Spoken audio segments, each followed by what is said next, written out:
days retire, we set them free, shaking the ground with epiphany. Fresh thinking loud, it's our decree. Unconventional wisdom dancing on the beat.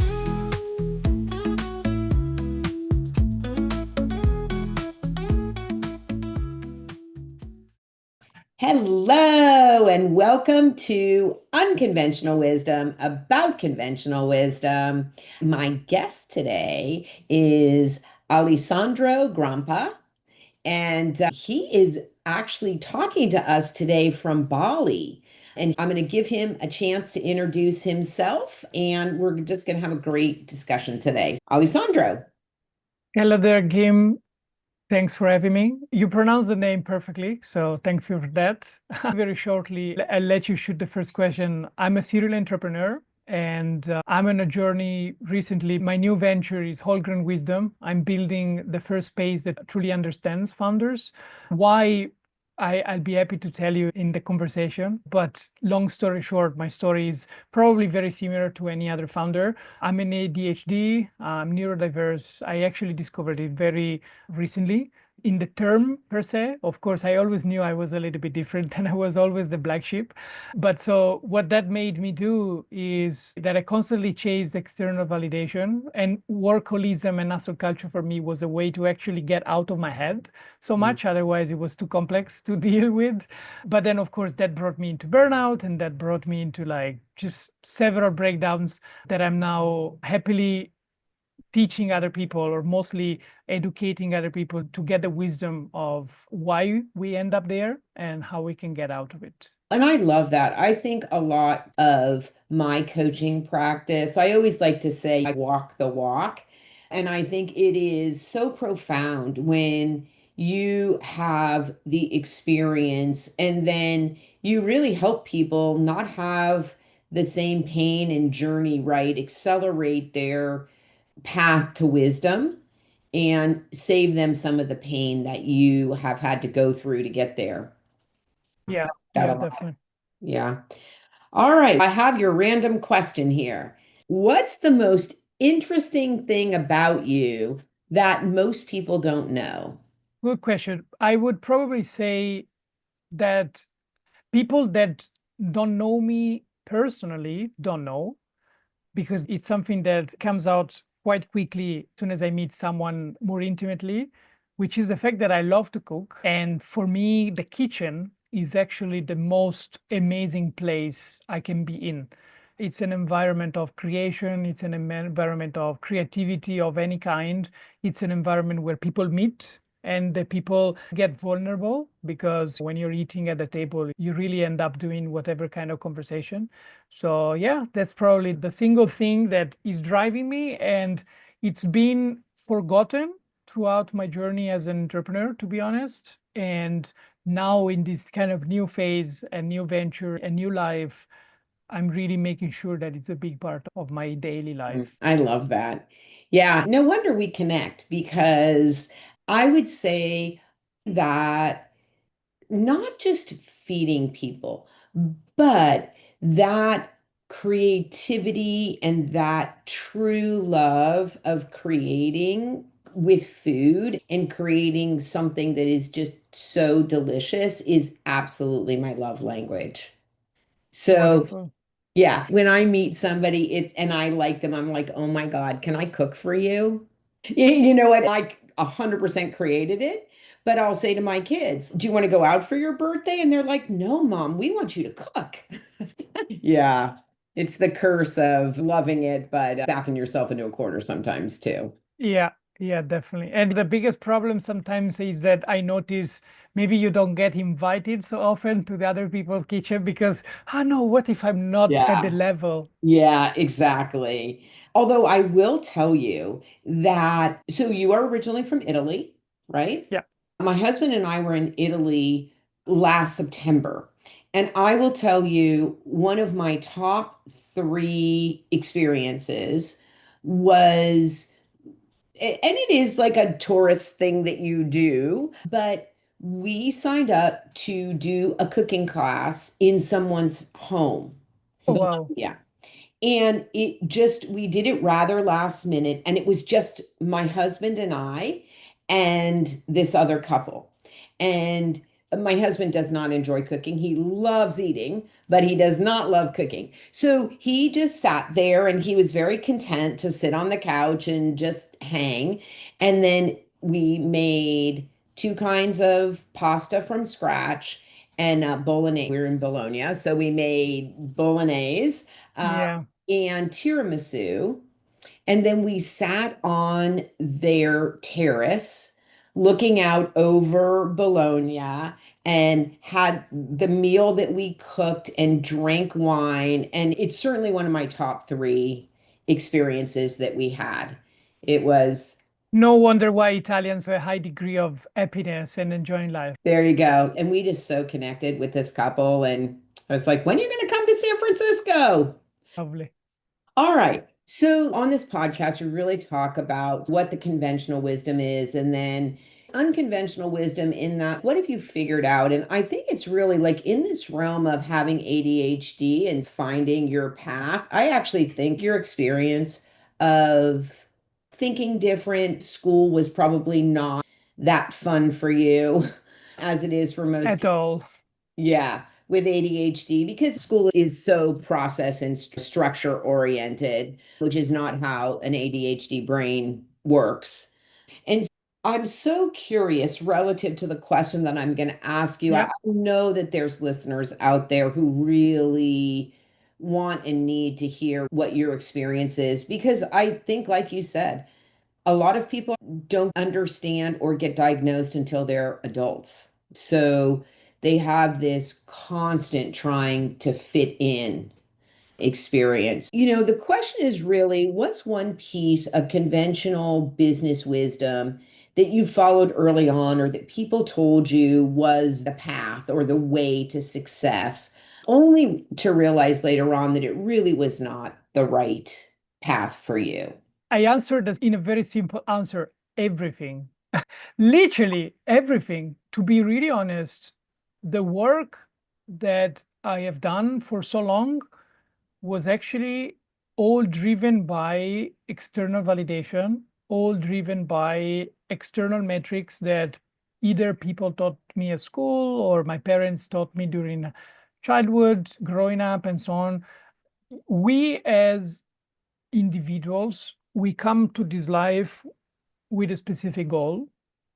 And weird because in the majority of cases, these goals are not even understood or grasped partially until very late in life. Like you can get to a middle life crisis or what kind of awakening moment.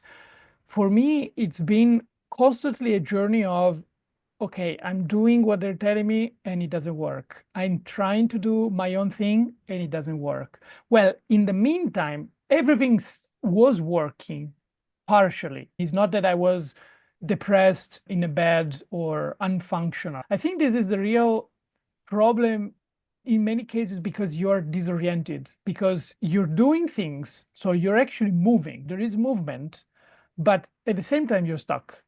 And I can tell for myself, my journey, I don't realize it until I really got to the other end of this journey, and it lasted 12 years at least. So it's not a short period of figuring out kind of phase of your life, right? It's actually an entire period of your life that you are completely rebuilding, completely reassessing what you're about to do. So for me, the journey started when I started meditation.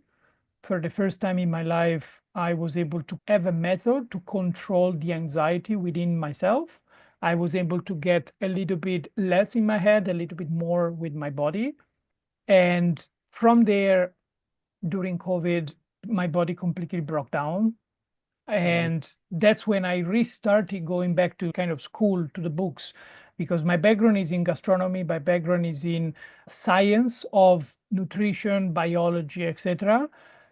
And I went back into biohacking to understand, okay, how is it possible that my body is broken? How can I rewire it? How can I make sure that what I'm putting inside of myself is actually healthy? And I thought I was healthy because I had a bachelor in gastronomy and healthy nutrition. So I thought that what I was eating was healthy. and again, this is probably the usual conventional wisdom out there, is that what you read on newspapers, what you read on social media is literally constantly the fashion of the moment. So today everybody's talking about, I don't know, protein or whatever, if we want to talk about nutrition. Then everybody thinks, okay, everybody talks about it, then it must be true.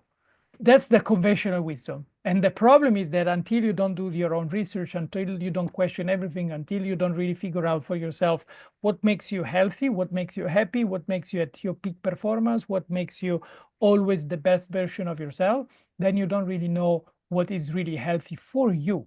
Because what is healthy for you is completely different for me. Everybody eats pasta in Italy and they're happy. Kind of, for me, gluten in pasta made me chronically depressed for 12 years, and probably even more, because since I was a kid, I had problems regarding this topic. And my mother, poor her, she spent so much money in medical tests. Nobody ever told me, ever a single time, it may be gluten. I had to discover it by myself in 2021 with a functional doctor called telemedicine. He didn't even see me physically. He just said, Ale, stop doing tests. It's gluten. Wake up. Come on.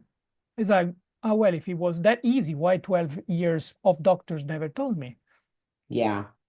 So much there to unpack. I think good for you that you haven't given up and that you're figuring it out for yourself. I think the one thing that I so resonates with me is the part about what is right for you. And I think that we so often default to everybody says, so it must be true, right? Like sort of the old joke that's on the internet, it must be true. This guru believes it, it must be true, right? It's their practice, it must be right for me and for everybody. And actually, I would go so far as to say, and I'll be curious to like what you think about this, but I think the danger in that is that, especially because of social media, there's so much quote unquote social validation for whatever the fashion of the moment is. If it doesn't work for you, you don't walk away with the idea that it's just not right for you. You walk away with, oh, there must be something wrong with me. It works for everybody else. Not like this just isn't the right solution for me. You walk away feeling like a failure. Yeah, let me unpack a couple of things here, because when you were asking me this question, I immediately went back in time with my memory, because I really love to remember how I felt when I was in that state, in that vibration, in that situation. I always have a feeling of the risk of disconnection between the person who speaks, that already got to a certain realization, versus the person who listens, because it's always easy for us or for anyone that is in front of a camera to say like the right thing, the good thing, and then sound like a guru saying, oh, that's obvious. How didn't you get it yet? The problem is that when you are into that mess, it's very hard to distinguish who's saying something genuinely versus who says something that is just gonna do whatever other outcome or whatever other click, whatever other engagement KPI on social. So for me, I listen to a ton of materials, podcasts, books, and so on. And for so long, I always thought, okay, they're Americans. That's why they think like this. Wait, it's easy to abandon everything and do something else. Or, yeah, it's easy to do a consulting gig and getting paid 10K for that and then just travel the world for the rest of your time. It's not easy, and it's not even feasible for a person who is in the mess and needs to figure out, okay, what are really the next steps for me to do? What I did, and what I now can really say, okay, that's stuff that works, is first of all, to understand how the brain works.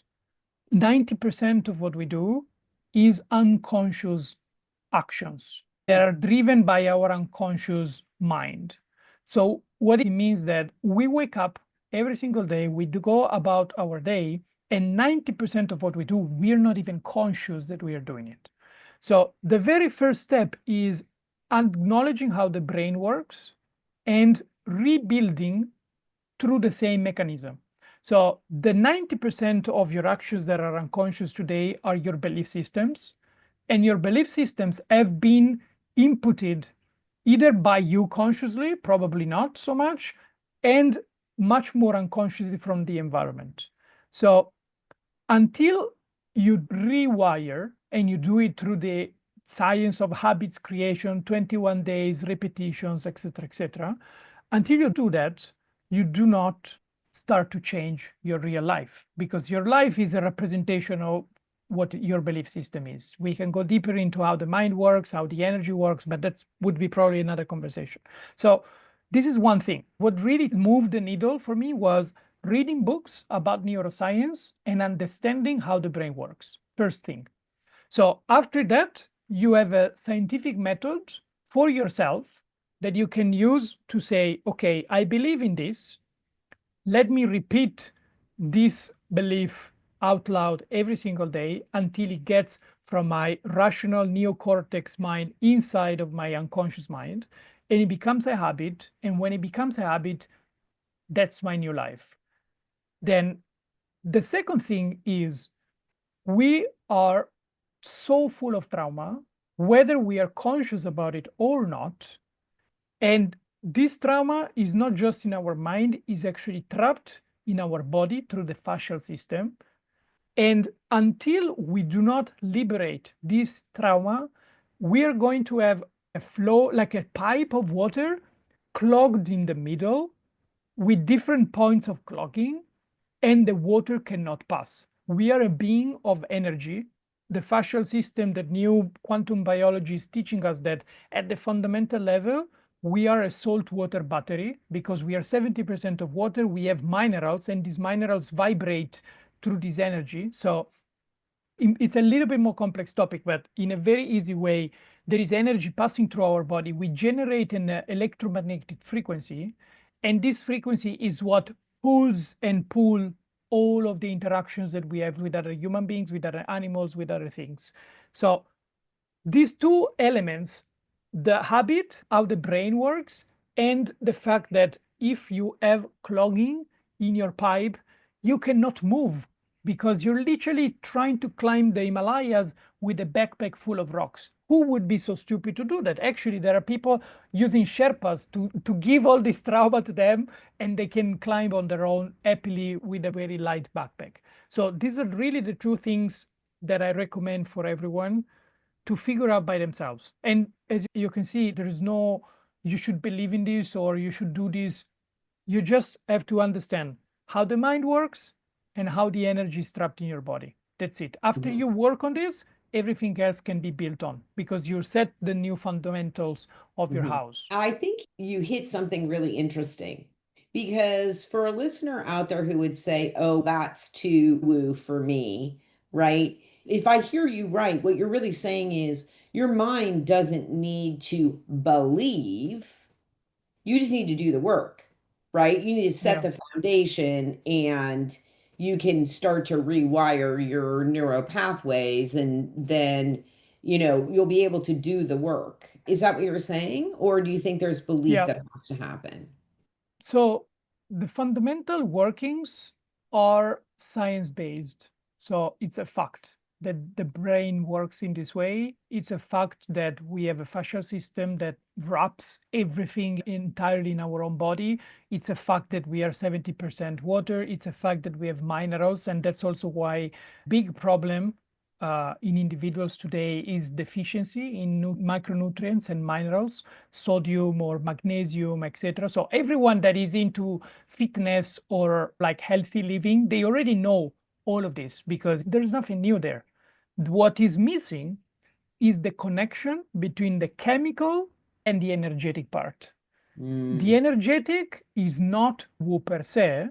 We can talk about, you can go up to the woo topic, but the real science is already proven, because we have sensors that can literally detect your electromagnetic frequency, and it expands up to 8 feet from your own body. We have sensors measuring it. So there is no woo at all over there, right? So if you have a aura, and that's the woo term, you can call it biofield if you want to be more scientific, is exactly the same thing.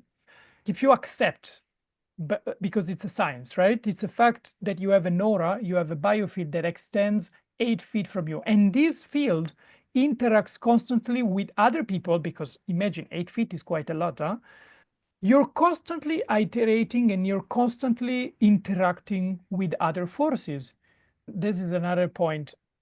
If we consider and we give as a fact that an invisible frequency, an invisible energy can send 4K movie of Netflix over Wi-Fi, right? So we take this as granted.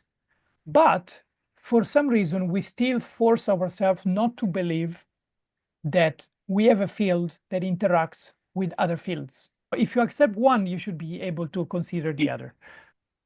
I love that. It's interesting that you say that because I would say within the last month, I've walked into a store and I've had the salesperson say to me, "Oh, you have such good energy," or "I can just tell you're a good person." And it always makes me like go, I haven't really said anything. I haven't done anything. I always think that is interesting. And some people will say, I can read your energy, which I think that is very cool. I'm like, that's probably good energy to put out in the world. So I guess that's good. But I think also, too, you are really also talking about that as a foundation. And then, like, how do you build your life and your health on that? Right. Yeah. Yeah. So what I do now, I'm building Whole Grain Wisdom, which is my new venture, which is also like a manifestation of my own vision. My vision is to really help people unleash their highest potential through science and ancient wisdom. I'm a bridge, so I can connect the two worlds. And at the most fundamental level, my message is to say they're all the same thing. We are saying the same thing. We all want happiness. We all want to discover how the universe works. Ancient wisdom knew it already since thousands of years, but for good reasons, we decided to split, what was too much dogmatic, too much religious with the science. Now we are connecting back again because we are realizing, we are understanding that at the fundamental level, everything is the same thing. We're talking about the same topics.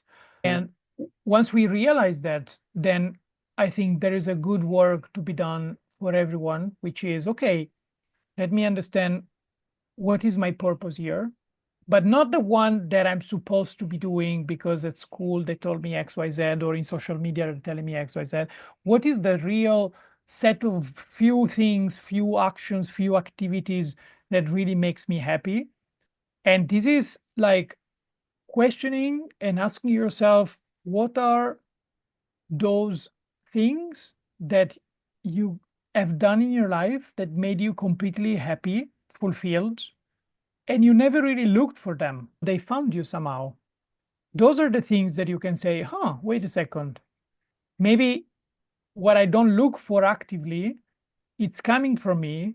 Then this is something that fulfills me even more than something that I may be forced to chase externally because somebody else or something else told me that I should be chasing. So those are the kind of hard questions that you need a lot of mental headspace to ask yourself. All right. So let's jump to the world of founders, Yep. which you are one. So let's talk about the now conventional wisdom around sort of founders is a little bit different than it is like in the corporate world, right? And as a matter of fact, somebody read me recently a quote from one of the founders of LinkedIn who basically said, if you're not basically working yourself to the bone, then you're not successful, right? So, why don't you characterize for us what the conventional wisdom of a founder's life looks like, and then talk to us about what you would throw away and what you think is more Yeah. helpful? Let me start by the fact that the unconventional knowledge about founders is that 3 out of 4 are neurodiverse. So Mm, the real big majority of us We are the black sheeps in the room, and we are used to that. And we even made a culture about it, which is funding startups and working ourselves to death until we cannot handle anymore. For me, working so hard has always been a way to go to sleep easily because I was so tired, so devastated that I didn't have to fight my own head, my own mind, my Right. own thoughts when I went to sleep because I was Mhm. so tired. But yeah, so this is one thing that very few people talk about.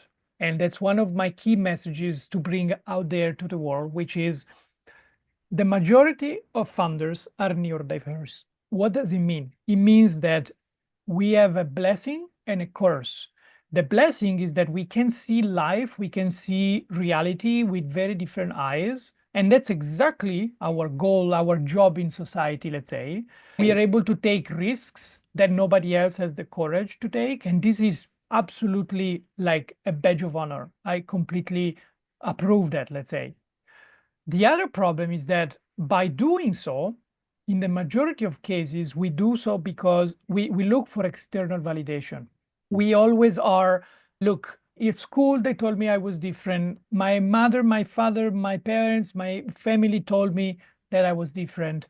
No, I'm going to prove you wrong. I'm going to prove you that because I'm different, I'm going to be better than you to do X, Y, Z.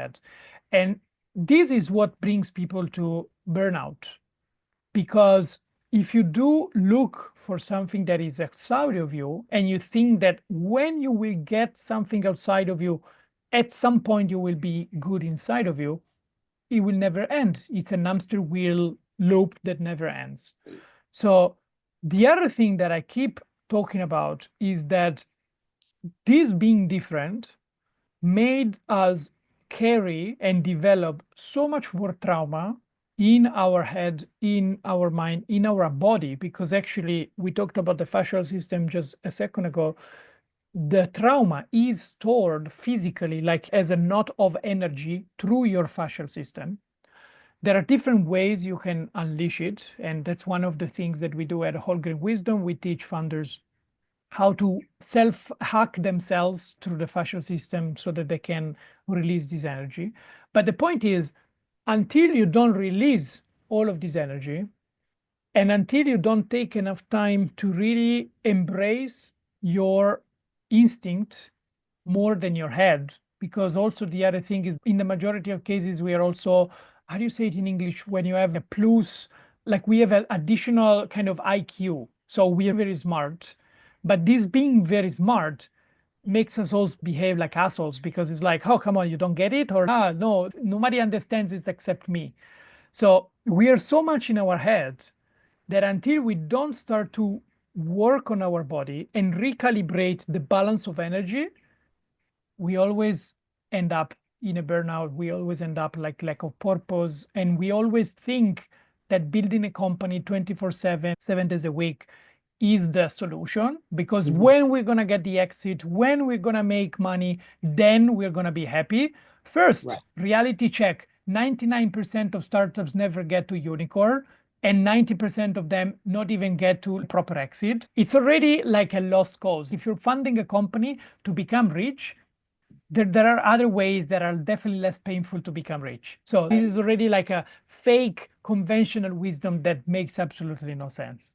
You might have a better chance buying a lottery ticket. Probably, yes. If you really want to make money, there are tons of ways that you can make money easily. You don't need to become a founder. You want to become a founder because you're solving a problem that you cannot go to sleep without being solved. That's a very different Yeah. way. I'm curious what your thoughts are on this because I've worked with a lot of clients who are neurodiverse. And I think one thing that happens is that when you are like a genius in one area, right? And the thing is that you don't know what you don't know. So if your mind goes from A to Z, right, and doesn't do process because you just go at hyper speed, not only can people think that you're an asshole, but I think the other thing that happens is that when you hit something that actually isn't easy for you, sometimes your self esteem can get really hit by that. right? Because you're just used to like not struggling with things, right? You just get it, right? And then you get the thing that you don't get. Or oftentimes, right, it's like the social interactions are challenging, right? Because you miss social cues. And I think just trying to work within the world of different when our society is so much about being included and being the same can be really hard. I think that is some of the trauma. At least that's my Yeah. experience. Yeah, when you were saying this example, immediately I thought of the exact opposite, in the sense that I also know, including myself in the past, people that got used to struggle so much for getting everything that when they got it without struggle, they felt guilty. They felt imposter syndrome because, oh, I should have fought for it, but no, I got automatically. So the real thing here, and this is what I'm starting to like embrace and acknowledge more and more relatively recently, is the fact that we have different archetypes of energy, which they're also being discussed from a psychological perspective, like the deep psyche kind of archetypes that are really the key characters of your life. And when you discover who are your archetypes, I do a workshop normally that guides people to discover their 12 archetypes. Then there are different schools, some a little bit more, some a little bit less, but I settle with one because also there are too many methods. So the thing is, when you understand that an archetype is a neutral energy and is a characteristic that if you look from a negative perspective, it behaves in a certain way, but the very same character, the very same archetype, looked in the shiny light and perspective also has other behaviors, but Right. is still the same character, then you truly understand that in life, these are the characters that you got, and these are going to be the patterns of energy that are going to repeat constantly in your life. And one time is going to look like the negative perspective, other times it's going to look like the positive, but it's not until you acknowledge the archetype, you learn how to work with the archetype, you learn how to detect it as soon as it comes out in a certain situation, in a triggering situation, and you know how to immediately move this archetype from a shadow perspective, from a negative view, into the positive view. I give you a very simple example. A couple of weeks ago, we arrived here in Bali, and I was shocked. There is so much mess in certain areas. There's so many people. It's so polluted. It's so consumeristic that I got anxiety. And I wasn't feeling anxiety since a long time. But now I know that as soon as I get anxiety, first, I stop believing what my mind is telling me, because that is not me. That is a part of my ego that for some reason is triggered and it start to tells me to tell like negative thoughts in my head. This is not me. Second thing, I run back home and I've done a breath work. In this case, I have a 30 minutes very heavy DMT releasing breath work that completely resets the energy balance in my body. After that, immediately I didn't feel anxiety anymore. I know now which are the areas that I want to avoid because I don't want to get into that level of messiness, but I still have a tool that allows me to rebalance the energy of my body. The problem is that if you don't have these tools, and Right. even more, if you don't believe that they work, then every time you are in those situations, you are merciless because you're Right. driven by energies, you're driven by something that your head tells you that is not even you. It's just some part of your mind that is trying to protect you, saying negative things. I don't even know how it can even be helpful in that way. But in the past, when you had to run from a tiger in the jungle, it served you something. And for some reason, we still kept this mechanism in our head. It doesn't serve us anymore, but we still have it. Right. It's interesting because the way that I usually talk about myself and really for my clients is that it's my superpower and my kryptonite, Yeah. right? Which is same thing, right? It's like sometimes it's super helpful and not just like helpful, like I am on fire, right? And then sometimes, man, I have just as much energy to a black hole. Yeah. Yeah, I went into Buddhist meditation many years ago as one of the, let's say, starting of my journey of Mhm. understanding myself and healing. And one beautiful teaching that I got there was that the goal of meditation is not to be happier only, but is your capability to basically smooth out the curve between high happiness and low depression. Because even being extremely high happy every single time is not even serving you anything if then you get like a dopamine spike and immediately you go down and you spend a week bipolar kind of disorder on your Right. bed, right? The point is really to be stable and realizing that, okay, you're constantly like raising your bar to be stable at a higher and a higher point. But the real goal is that you don't want to go super low and super high. You just want to Yeah. stay calm. Yeah. Yeah. That is a journey. That is definitely a journey. It takes all your life, and if you believe in it, multiple lives as well. Exactly. It's interesting. I literally earlier today said to a colleague, I was like, I got stung by a bee last week and ended up having a big allergic reaction to it. And I said, this time I just decided that it was just like a bee sting. Like, I wasn't going to put a story to it or what it means around what's happening in my life, right? That's such a typical thing that I would do, right? Oh my God, this happened and then this happened. And would you believe this happened? And then I got stung by a bee. And I was just like, you know what? It's called an accident for a reason. Like it just happened. I dealt with it. I'm okay, right? We're sitting here doing this podcast. I lived. And so I don't have to assign a meaning to it. And I think that in regards to that steadiness, that is a big thing for me because I think when you start to assign meaning to all the things that happen to you, on both ends, right? This happened to me because I'm a good person. This happened to me because I'm not showing up the way I need to. It's that same huge spike, right? What if a bee sting is just a bee sting? Oh, what is not? Yeah, I Who don't know. knows? But one thing I do know about myself is that the way that I'm wired, I take information in emotionally. And boy, can I tell a story, right? I can get really spiky with the, oh my God, do you know what happened to me? And let me tell you. And the more I tell the story, the higher my Yeah. energy goes around the trauma of the whole thing, right? And so I was like, yeah, one thing I did do, which was not the smartest thing, was a couple of years ago, I lost a bunch of weight.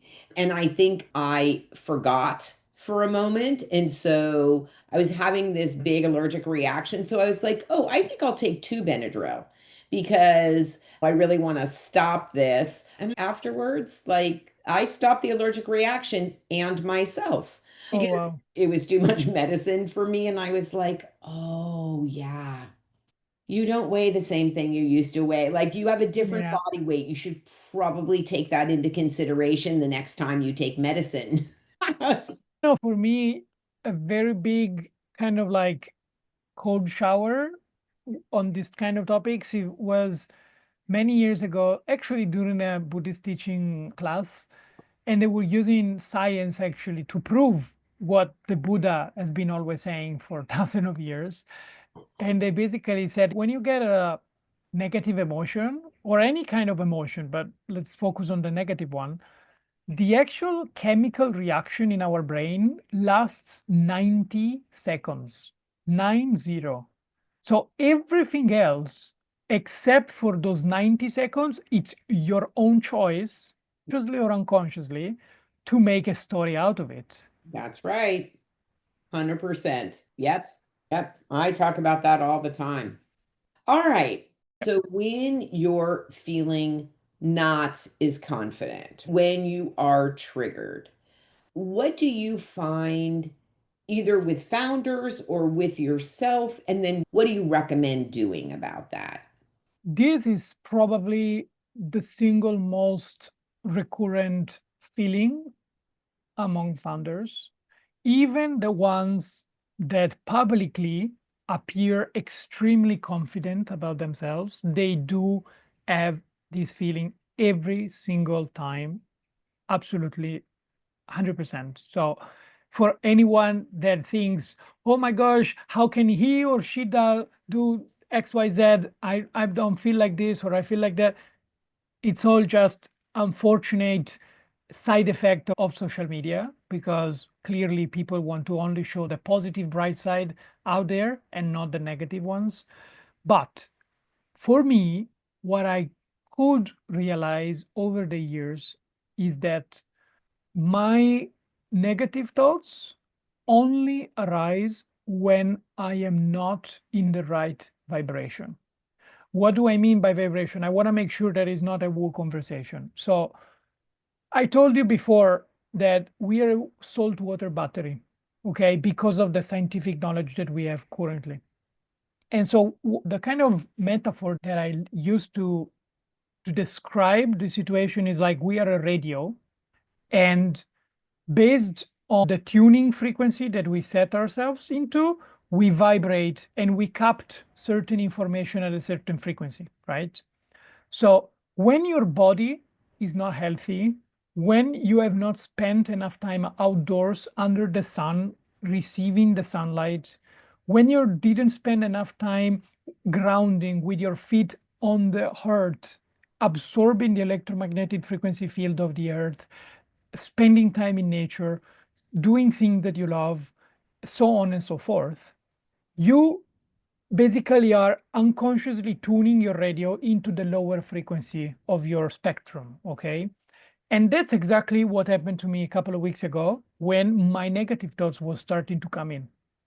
So what I do is that I have a set of systems, a set of methods, tools that I do to immediately, forcefully reboost my frequency up. And I notice that when my frequency is up and I can constantly keep it up through my routines, only because of my routines, not because I'm a magician, not because I'm special more than anyone else, okay? It's just because every day I wake up at 6:30 in the morning, and no matter what, I do my breath work, I do my meditation, I do my other exercises, and that's what keeps me at the higher vibration. When I'm there, I don't have imposter syndrome. I have doubt, yes, but I don't have the negative feeling of the imposter syndrome. And everybody else, because I interviewed other founders, I speak with a lot of other people, everyone that is constantly working to increase their vibration, they do not have those negative feelings. They do feel always in doubt, perhaps, but negative feelings never. I just want to clarify this because in many cases, it feels like, you need to just eliminate the thought when it comes out or just forget about it. I tried to forget about it a couple of weeks ago. I tried to do a meditation when I had a lot of negative thoughts. It was just giving me more space to be in my head. And the problem is exactly that. You're too much in your head. Do physical things, somatic work, and so on, that basically brings your awareness from the head into your heart or into your solar plexus, your gut feeling, your intuition. And that's when everything else gets fixed automatically. Sometimes with the Western science, we try to complicate things a little bit too much. Go back into the ancient wisdom. There are very simple methods that immediately make your awareness shift. And when it shifts into your connecting with your body, you don't really have those feelings anymore. That is so wonderful and helpful. And I like this bridge, again, like you said, between the ancient wisdom and the founder world. And I think a lot of conventional wisdom that we currently think, again, sort of just raise their level of vibration. And that will not just help them, but I think it helps not just the people around them. I think it helps the world, honestly. Yep, definitely. Yeah. We're in a massive shift. So people are awakening, people are realizing that what they made us believe, the perfect system, the scientific system, the Western system was so idyllic. The reality is that we made a test. It worked in some cases, it worked well in many aspects, but it also didn't work in so many others. And now we are realizing this. Yeah, we are definitely in the thick of it, that's for sure. But that Yeah. is probably a conversation for a different podcast. So, Yeah. anyways, Alessandro, thank you so much. This has been such a wonderful conversation, so interesting. Alessandro's information will be in the show notes. Do you have like a blog or a newsletter or a podcast? What's the best way for people to know more about what you do? Yeah. So to get connecting with me, just go to wholegrainwisdom.com. And that's the hub that I'm building for founders. So it's the media company, it's the newsletter, educational part, it's the events company. So it's also the connection directly to my own LinkedIn and so on. So it's still Perfect. very homemade, and I'm happy to connect directly with anyone interested. Beautiful. Okay, so you've got his information. And even if you're not a founder, I think there's so much wisdom here. Figure out a way to raise your own frequency, right? Whatever Yeah. that looks like for you, I think it will help you, it will help everybody around you, and it really and truly will help the world. So, this is Kim Miller-Hershon with Alessandro, and this is Unconventional Wisdom about conventional wisdom, where cliches come to retire and fresh thinking we inspire. So, download, review, share it, because I think really this is important information to get out in the world and go out there and be a better human. Cliches retire, we set them free. Shaking the ground with epiphany. Fresh thinking loud, it's our decree. Unconventional wisdom dancing on the beat.